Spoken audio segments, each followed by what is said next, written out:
بسم الله الرحمن الرحيم. هاي عاملين ايه؟ ان شاء الله تكونوا بألف خير يا رب.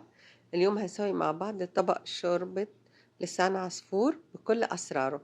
طبق تحفة، طعمه حكاية. ان شاء الله جربيه ويعجبك وتقولي لي رأيك ايه. نبدأ مع بعض. بسم الله. دلوقتي هنجيب حلة على النار، نحط فيها مادة دهنية ونحط بس واحد مستكة إذا حابة، عادي يعني بيدي تاتش حلو للشوربة. اوكي. ونسخن الزيت شوية، زيت مع زبدة، زيت لحاله، شوفي بتحبي المادة الدهنية ايه. ونضيف اللسان العصفور الكمية اللي انت حباها على حسب عدد أفراد الأسرة. اوكي. ونبدأ نقلب لحد ما ياخد لون ذهبي شوية، اللون الذهبي أو اللي هو الجولد أو البراون الفاتح.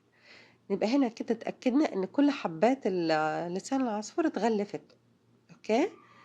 هنصبر عليه شوية معلش، يديك نتيجة حلوة، وحبة لسان عصفور ما يتغير شكلها. ما شاء الله تبارك الله، ريحته تحفة يعني. بس هذا الفص المستكة اللي حطيته بس واحد أو اتنين، ما تكتري. اوكي. وبصلة، شايفة هاي البصلة ما تقطعيها، سيبيها كده. هنشوحهم كلهم مع بعض ونشوف اللون اللي احنا حابينه. اللون ده، شايفة لون تحفة.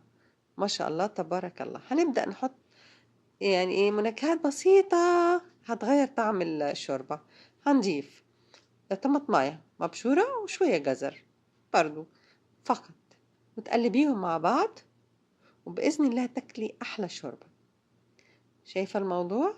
ما شاء الله تبارك الله، بألف صحة وهنا عليكم يا رب. خلاص، في المرحلة دي شو هنعمل؟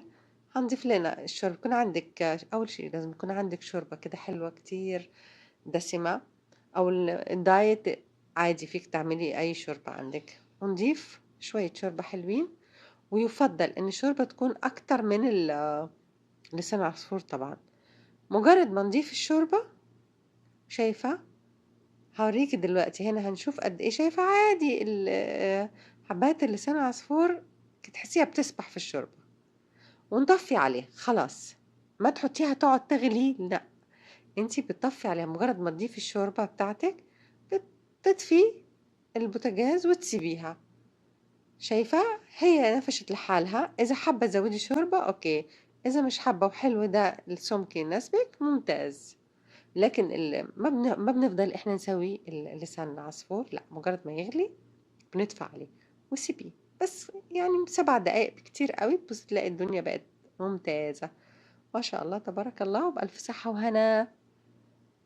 ان شاء الله الفيديو يكون عجبك، وفيديو بسيط وخفيف وشوربة كتير مغذية. وجرنشيه بقى بالطريقة اللي تحبيها، شوية بقدونس، كزبرة، شبت، اللي تحبيه.